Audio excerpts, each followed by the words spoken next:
Расман муҳорибаи унвонӣ дар вазни ним сабук байни чемпион Александр Волконовский ва довталаб Илия Топурия рӯзи 18 феврал дар турнири UFC 298. Бояд қайд кард ки то имрӯз саҳнаи ин муҳориба маълум набуд. Ассалому алайкум дӯстон, хуш омадем ба шабакаи мо. Дар навори имрӯза барои шумо тозатарин ва муҳимтарин хабарҳоро аз ҷаҳони ММА омода кардем ва боварӣ дорем ки навор ба шумо писанд меояд. Барои ҳамин наворро то охир тамошо кунен. Мо бошад оғоз мекунем. доруҳое ки айни замон шумо дида истодаин доруҳои гиёҳии босифат аз ширкати шифофармо мебошад ки шумо имконият доред ки ҳамаи ин доруҳоро бо нархи арзон дастрас кунед.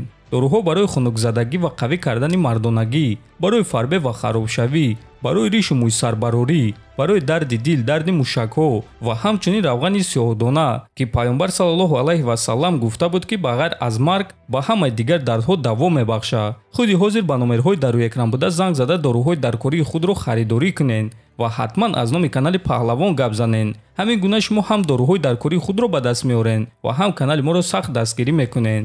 тобови ҷангвари вазни сабуки UFC Дастин Порие гуфт ки муҳорибаи навбатии худро кай гузаронидан мехоҳад. биён суханҳои бриллиантро гӯш мекунем.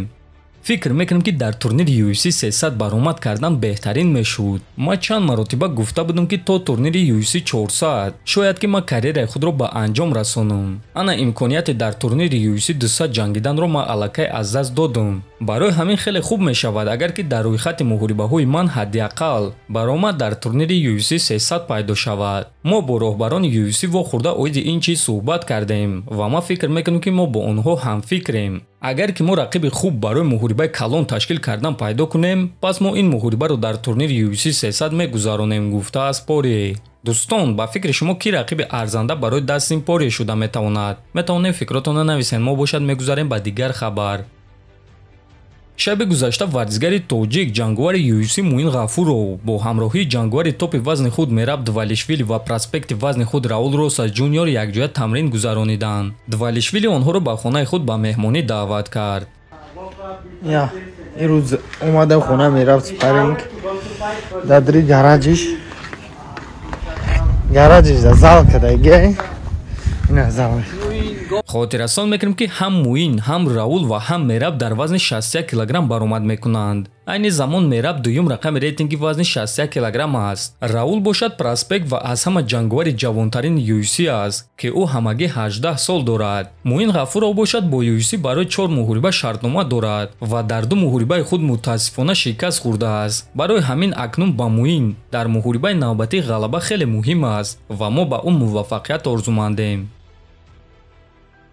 рақиби Фаридун Одилов Михаил Махнаткин оиди муҳориба бо Фаридун ва оиди мухлисони тоҷик фикрашро баён кард. биён суханҳои ӯро гӯш мекунем.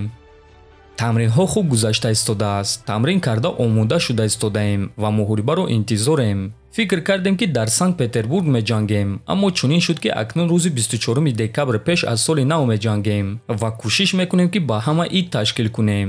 оиди мухлисони тоҷик чунин мегӯм. умуман ма ба ҳама барои дастгириҳояшон миннатдорам.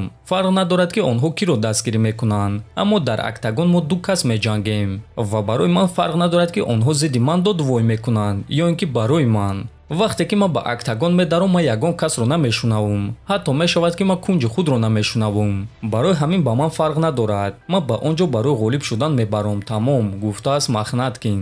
хотиррасон мекунем ки муҳорибаи Фаридун Одилов ва Михаил Махнаткин рӯзи 24 декабр дар турнири ACA 168 дар Москва баргузор мегардад ва ин муҳориба дар якдофинали гран-при вазни ним вазнини ACA мегузарад. ғолиби ин муҳориба ба финал баромада барои камарбанд ва $1 миллион муҳориба мегузаронад. дӯстон, ба фикри шумо дар ин муҳориба кадоме аз онҳо ғолиб шуда метавонад? фикротонро нависен. ҳатман дар канали мо обуна шавен. то боздид хонободу сарбаланд бошен.